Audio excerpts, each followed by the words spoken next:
Welcome back, students. I am here with the next topic, MySQL Functions, Chapter 6. Functions are the group of command which we used if we want to work and accomplish a specific task. It can be a single value function or multiple value functions. Functions are of two types, scalar functions, aggregate function. Scalar functions are those functions which are applied on different rows and it will give you answers in different rows only. Many answers will come. But aggregate functions are those functions which work on many rows but answer will be one only. Only one output will come. That's why they are known as aggregate function. Aggregate functions are also known as group function or multiple row function. For example, max, min, count, sum, average, they all are aggregate function. If you select sum and then name of a particular column, then it will give you addition of all the rows and only one answer should come. While other functions like power, mod, left, right, these functions are scalar functions because whenever these functions are applied on a column, it will give you many answers.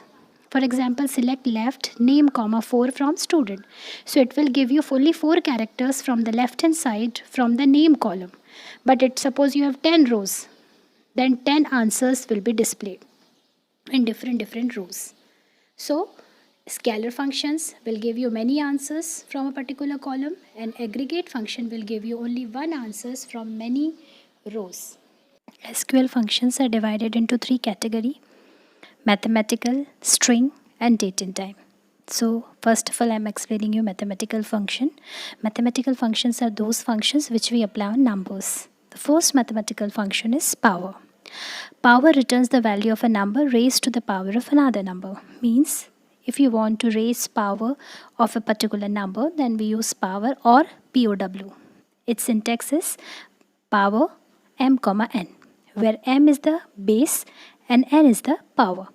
For example, select power 2, 3. Here 2 is the base and 3 is its power. So 2 raised to the power 3, answer will be 8. This power function will not only work with whole number but with decimals also. You can see the example in that base is in decimal as well as power is also in decimal. So you can get the answer. I hope power is clear to you. After power, I will explain you round. Round function is used if you want to round off a particular number to a particular digits. For that, syntax is round, name of the column or the value, and then till how many decimals, how many digits you want number to be rounded off. For example, if it is select round 454.3.2, 2. Here main number is 454.352 and comma 2 shows we want only 2 digits after decimal. But we have 3, 5 and 2. So the last digit 2 will be removed. The digit, kindly pay attention, the digit which we are removing, if it is 5 or more than 5, then 1 will be added to the previous one. Here it is 2. Since 2 is less than 5, so nothing will be added. It will remain as it is. So answer will be 454.35. Suppose if it is 454.357. Now 7 is more than 5. So answer will be 454.36. You can also work with negative numbers. How? Whatever number I am writing, we will write the number first, comma, instead of positive digit, we will write negative, -1, -2 like that. Here -1 and -1 shows we want to round off the mean number till nearest 10, nearest 100 and nearest 1000. See the example, select round 454.352, -1. Here -1 shows nearest 10. Kindly pay attention. Here when we use negative number for rounding off, we will concentrate only on the main number, not to the digit written after decimal. So 454. Now what are the digit at tens place? 54. 54 lies between 50 and 60, but it is more closer toward 50, so answer will be 450. See the second one, -2. In the second example, -2 shows we want to round it off till nearest 100. Nearest 100 means 454 is lying between 400 and 500. Since 454 is more closer towards 500, that's why its answer is 500. I hope I am clear. Now, other than round, we will have a truncate function also. It works like round, but only one difference is there. Whatever digit you are truncating, if it is 5 or more than 5 or less than 5, in each and every cases, it will going to just truncate it. It will not round it off.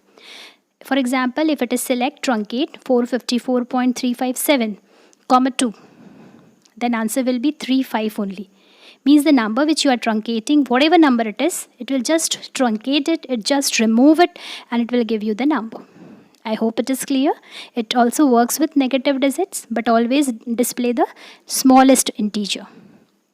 Next mathematical function is mode. Mode function is used to give the remainder. When we talk about division, we know that we can divide the dividend and divisor, and most of the time we want to know only about the quotient. But mode function gives you remainder. So what is the syntax? Its syntax is mode dividend comma divisor. When we will divide two number, it will give you the remainder. For example, select mode 11 comma 3. Here 11 and 3 are divided. So what will be the remainder? It is 2. It will not only work with whole number, it works with decimal also. Mode 10.5 comma 3. Now both are divided.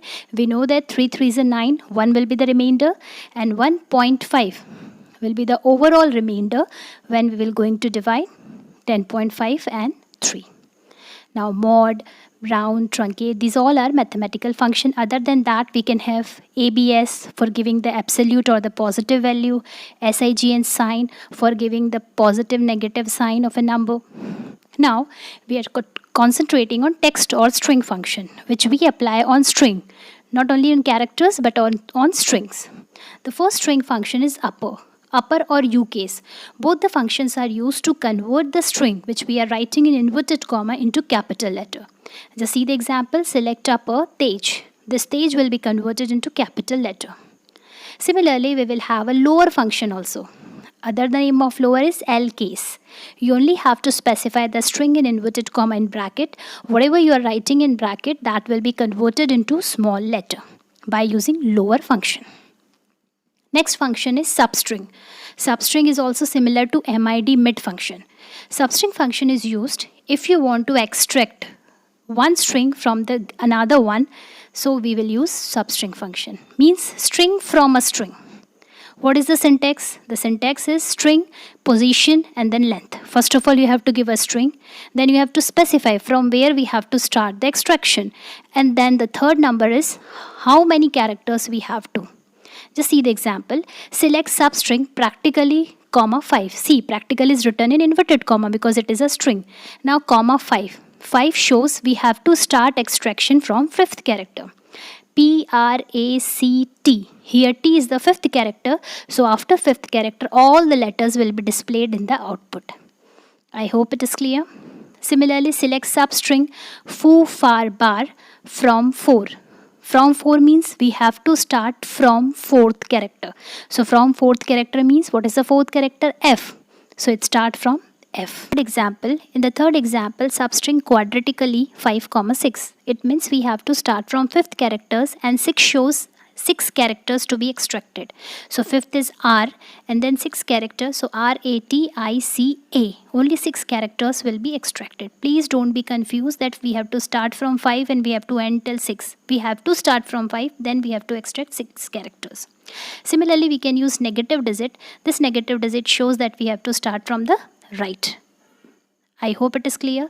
-5, 3 means we have to start from the right. We have to reach to fifth characters. Then we have to extract only 3 characters. Mid is another name for the same.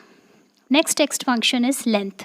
Length is used if you want to know the length of the given string. Means the number of characters which are given in the string. For example, select length text. Now you can see text actually 4 characters. So output is 4. Similarly, you can use left and right functions also. Left function is used if you want to extract characters from the left, and right function is used if you want to extract characters from the right. They are somewhat similar to substring, but in substring we can extract from the middle also. Left will start from the first character from the left and right will start from the first character from the right. See the example. Select left toolbar, 4. So 4 characters from the left, TOOL.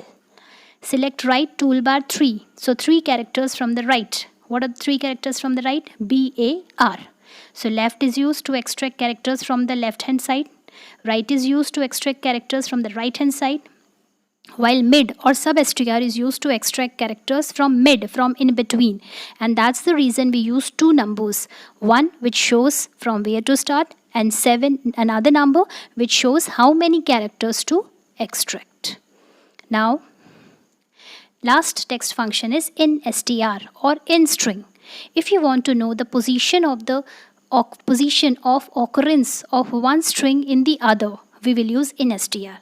Means what? Means suppose you have a string and you want to know position of another string in that string, we will use in str or in string. Just see the example, it will be more clear to you. Select in str 2 bar bar comma bar. Here 2 bar bar or bar bar is the string, first string, and bar is the string I want to know where it is coming in the given first string. So bar ka B is actually coming on the 4th position. That's why it is giving the answer 4. I hope it is clear. When we want to know position of second string in the first string, we will use in str. One more thing is there. In str always gives you answers in number, while sub-str gives you answer in string. See the second example. Select in str x bar and comma y bar. Means we want to search y bar in the string x bar. But there is no string like that y bar. That's why answer is coming 0. If it is select in str x bar comma bar, means we want to know the position of bar. So bar is actually coming from at second position. So it will display bar at second position. So answer will be 2.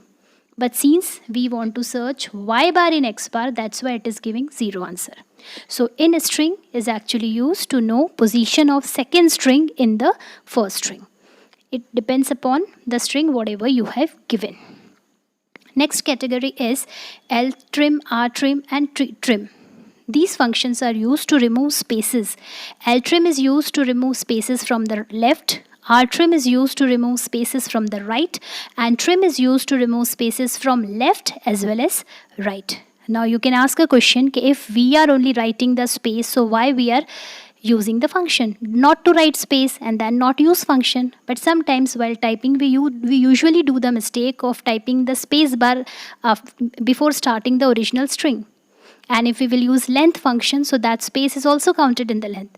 So when we will use trim function, it is used to remove leading as well as trailing spaces, means the space which you have given before the string or the space which you have given after the string. Kindly take care if you are writing Burhanuddin Handa and giving space between Burhan and Handa, so that space will not be removed. It is used to remove the space before Burhan and after Handa. Now the next category of SQL function is date and time. Date functions are applied on date only. As you all know, in MySQL, date is written in the format YYY-mm-dd. First function is now. Now is used to return current date and time. Means the time which at the time at which we are applying the command, what is the time at that time and what is the date. You can see the output. Select now. So it is giving date as well as time. I hope it is clear. If you are adding anything to now, so at that time now will be considered, whatever output is coming, that date and time will be considered as a number, a big number, and that number will be added to the given number. Means 20200405235026 will be a big number, and whatever you want to add, that will be added as usual as we are doing in maths. Now date function. Date function is used to extract date from date and time. Now is used to give date as well as time. So this DAT is used to give only date from the time also. Next is month. Month function is used to return only month part, that is part from the given date. While month name is used to give the name of the month. February, January, December, whatever it is. You have to write date in the format YYY-mm-dd, and then you can apply month as well as month name. See the example, month 2008-23. So 2 is the month, that's why answer is 2. And 2008-23, we know 2 is the month and name of the month is February. That's why answer is coming as February. When we are applying month and month name function, the most important thing is date should be in the format of date only. If you are applying the date and time function on another format, so that will be considered as string, not as a date and time function. Means when we will apply date and time function, date should be written in the proper format which SQL supports. I hope it is clear to you. Now the next function is year. Year function is used to extract only year part, that is y. See the example 1987 0101. So answer is 1987. Then comes day. Day of month. Day of month is used to return the date. Suppose today's date is 29th June 2020. So what is the date today? 29. So date cannot be used because we already know date function is used to give the full date YYYMMDD. So day of month is used to give today's date, that is 29. In this example it is 3. 2 can be extracted by month and 2007 can be extracted by using year function. Similarly, we have a function called day name, name of the day, Sunday, Monday, Tuesday, Wednesday, like that. So weekday will be returned by using this function. What is the syntax? Select a day name and then write date whatever you want to. So day name 2007 to 3, and whatever day is, it may be Saturday, Sunday, whatever day is, that day will be returned. It's not compulsory to write the date. You can write select day name and then in bracket now. So from today's date, day name will be extracted. All those functions which I have explained till now, they were scalar function or single row function. Now I am explaining you aggregate function and how to use null in aggregate function. Aggregate functions are those functions which we apply on many rows and answer will be 1. They are sum, min, max, count, average. Now you can see sum of salary. For example, sum of salary from EMP. So all the salaries will be added and you will see the output. Similarly, min is used to give the minimum salary. Max is used to give the maximum salary. Count is used to count the total number of rows. And average is used to count the average salary. Average salary means sum of all the salary divided the total number of rows. What you have to pay attention here. You can see here that we have 5 rows. Out of 5, we have 2 salaries to be null. So whenever we are using count salary, you can see that whenever it is counting salary, only 3 rows are counted. It will not going to count even the null rows. That's why we have only 3 rows in count. I hope I am clear. Means null row will not be counted. And that's the reason when we have to find average salary. So average salary is 4500 plus 3500 plus 4000 divided by 3, not divided by 5. Because in count, since it is not counting the salary, so how it is counting in average. So null is not counted in average function and in count function. But if you are using count star function is used to count the total number of rows in the table. We have 5 rows. That's the reason count star is giving 5. Because count star is actually counting the rows in the table, and we actually have 5 rows, E5 Anil. So 5 rows are there in the table. So star is used to count the total number of rows, while count salary is used to count number of entries in salaries column. And in salary column we have only 3 entries. Rest 2 entries are null. So those entries are not actually counted in count function. I hope functions are clear to you. In my next video, I will explain you group by, having as well as joins. Thank you.